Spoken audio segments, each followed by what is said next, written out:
مامۆستا مەلا جەباری ئەی مامۆستا ناوی فەتاح کوڕە مۆستەفا کوڕە ئیسماعیلە لاشەتە جەباریە لە ساڵ 1906 لە ئاوایی مەنگۆل هاتە سەر دنیا کە ئاوایی مەنگۆل یەکیگە لە ئەو 28 ئاواییە کە سەروە هۆزە جەبارین و کەفیدە خۆرهەڵاتە شارە کەرکووک ئەی زاتە گەورە بڕێک لە شعرێک لێ پڕ لە تام و لەزەت و جوان و پڕمانە وە زوانە کوردی نووساگە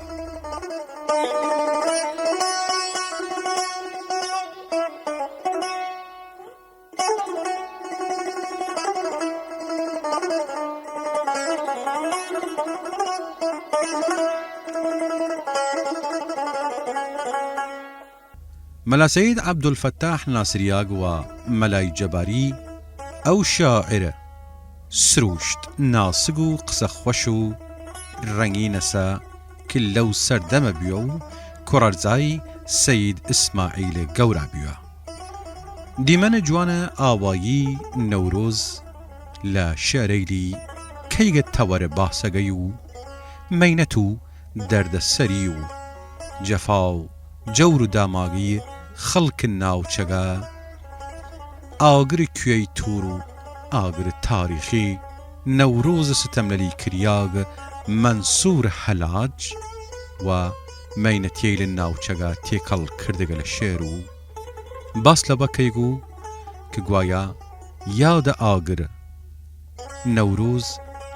ئەڕا خۆشی بایەس بیاتاک وەلی ئاگر فرەی گڕە وڵاتەیل وەو ئاگرەوە سزیاگەوە دەستە دشمنەیل و ستەمکاریل ملای ملی و کشمەکیش مردمە و هەیمەت مردمە هەوڵەر کردەسە سەردێڕە شعرەیلی و ئوشی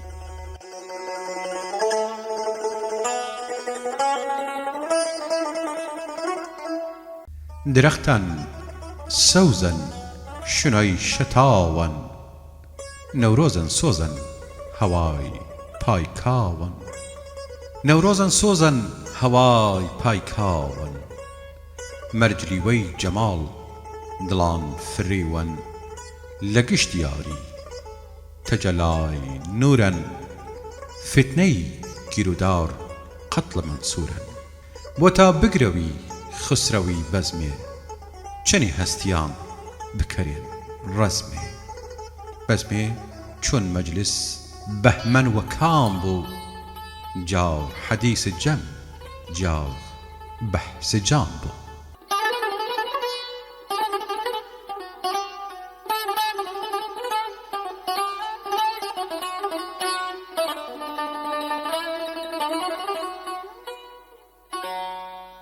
لەیرە دیارەکە باس لە مەنسوورە حەلاج و ئاشکرایی کردگە شاعرمان دیارە ئەو وەسەر هاتە کاریگەری فرەیک لە ناخ و لە دەریونیەوە داشتگە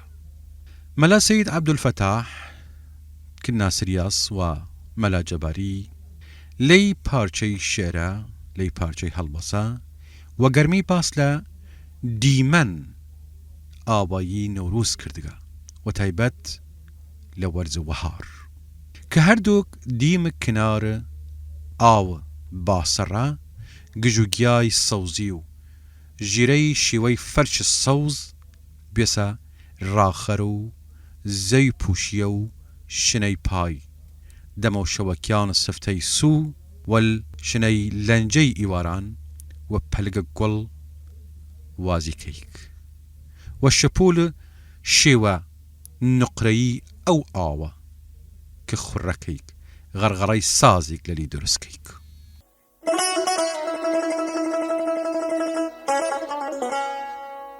لەیرە گوڵوەدەم هەناسەی هەوای هۆنکەوە تێگە لەنجە و بووە خۆش بڵاوکەیک باڵدارەیل تێریگە سووزە عشق و سەماوە پیانکەیک کە بکەفنە سووزە لاواندنەوەی خۆشەوی سەیدیان هەر ڕەکەزێک لە گیان لەوەرەیل و ئازادی و دیمەنە جوان ئارەزووی کریەکەوە ئەوەک لە ناخ و لە دەریونی ئاشکرای کەیک دەنگە بێ پەرا و لەلی هەڵبڕیک هەروە خاترەوەیش مەلای سروشت نازکیش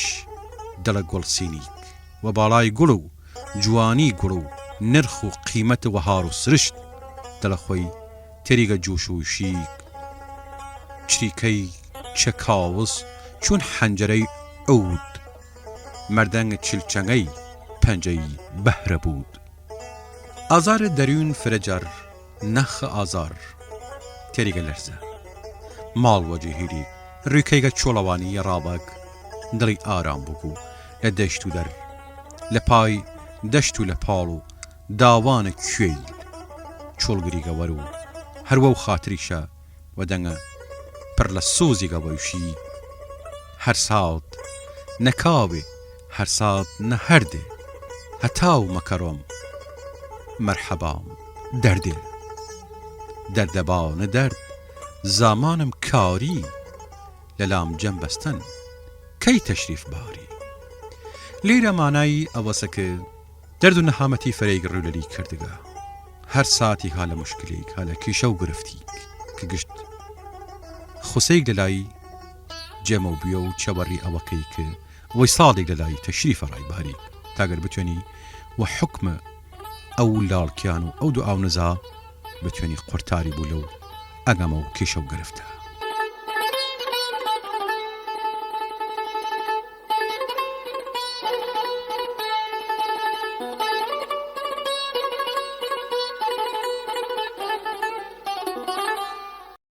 ئازار دەریون هەمیشە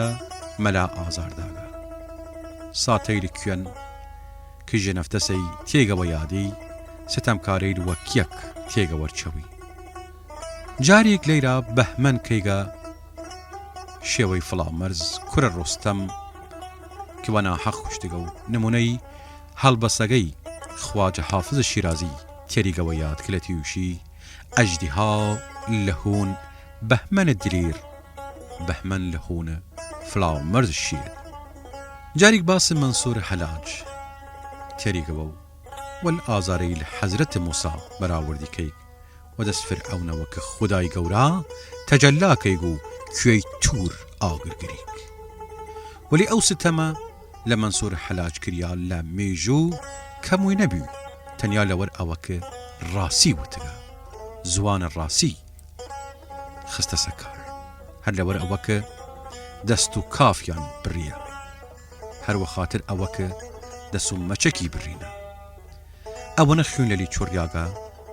نزیکە ئەوە بێسە و گیان لەدەست بیک وەو دەسە کە مەندەسەی خوێنە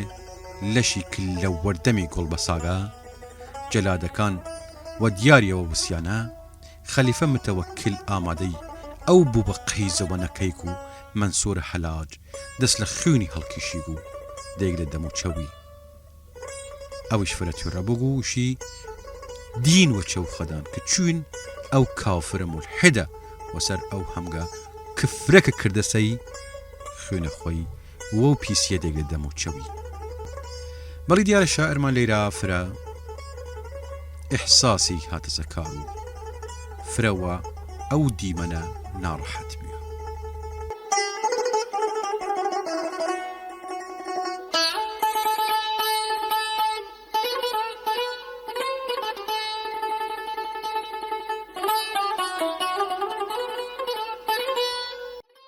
لە هەمان واق سەرۆکە کۆچی دوایی سید عەبدولقادر سید مستەفا کە برای مەلا جەباری بووە فرە کاریگەری لەلی داشتگە چونکە مەلایەکی بووە لەو زانایەی لە ڕۆشنهورە کامیشە لە سەردەم خۆی منای ستەم کارێل کردگە کارێل خراویان پەردەپۆش نەکردگە هەروە خاتریشە لەو سەردەمە فرەی شعرەیلی لە مەقامەی لە ڕەسەنە کوردی جور قەتار و ئەڵاوەیسی باسکریاگە و وتریاگەسەوە بەهرە و هونەرە مەلا جەباری و توانایی و هێز لە هونەر لە داناینی شعر هۆنراوە و زوانە کوردی و فارسی و عەرەبی و تورکی فرە دامەزریاگ بیە و زۆرمە هەڵبەسەیریشی و شیوەزارە کورد شرینە زەنگانە و وتگە هونەرە هێردبینی بەهرەی مەلا جەباری لا آستيق لراديك فرە بەرز بووە وەنەی کەمێک داشتگا لە هاوشانی لە داناینی شعر لە ڕازانەوەی وشەی جوانی عەرەبی و فارسی لێک ڕستە.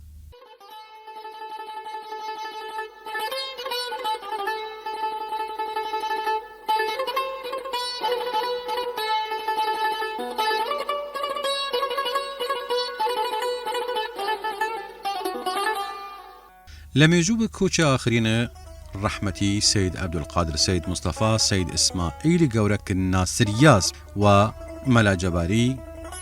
وداخوا فريلا بارشا شريلي هنربلي مثلا أوتشيا وهكار باردوخ نال بارو بلاحتوا اويشك من دسوا لدسو سنگ مردم یا گرتوانیم بشیم لسینه مردم من دسوا و حفظی کردنو اوانه که ملا خوشت واسنه همیشه شعریلی هر لا هوریان مندگا هر لوروا ناوچه جباری بش الشير كفت سوري لا زردو وو خاطريشا شعرين ملا جباري فريلي فوتياغا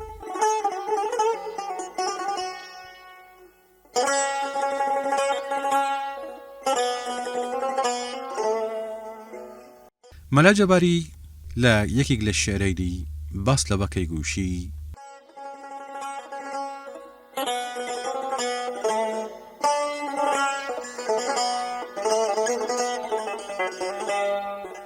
ميرزام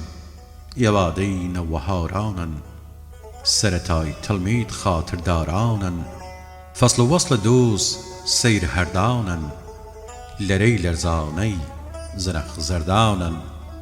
زمزمي بلبل دبدبي گلن سزاري حوزان درون پرچلن نقاري منقار تيران صبخيز بيزنان نغمي نكيساي پرويز شريكي چكاوز چون حنجري عود مردن چلچن پنجي باور بود هوي باغ قش شو هردوا زام ديرينيان تازه كردوا دنقي ري قاج سبل صحراي سوس مرموزيقي مشق شان شاي أروز تبتيب قرنگان قطاري قازان ميرزام تاب روج آوات موازان جرس و آهنگ خوش قانونوا زنگ و صدای ساز ارغنونوا قمري و قاتون قوقوي ويشوا ملوة و ذوق وفا ريجوا قواقوي قطار قلن تيش پر کردن هوشگوش کور بیان کر فرش فرح بش صوزي قدم خير فرشنن وملك صحراي گرمشير دي ساجي دمدا هركس دلش بو چون بلبل هوار سوداي گلش بو ياخو چون فرهاد دل آهرين بو مزي مزاقش نام الشرين بو مبو ازم السير سوزو صارو كو دامانش نهون ورون داوان كو او فيزي فتور نوها روا بو بزاي انوار كوي دلداو روا سيري صحراء دشت سرديارانا ناولي مرغزارانا دوست لبهاني دلستاني بو لاقيت للجواب لن تراني بو شو سرگردانا سر آزاد کرو شوانان و وعدي ایمن شاد کرو مرملا يشنش شولدي جوردا او تير تاريك سيال بنوردا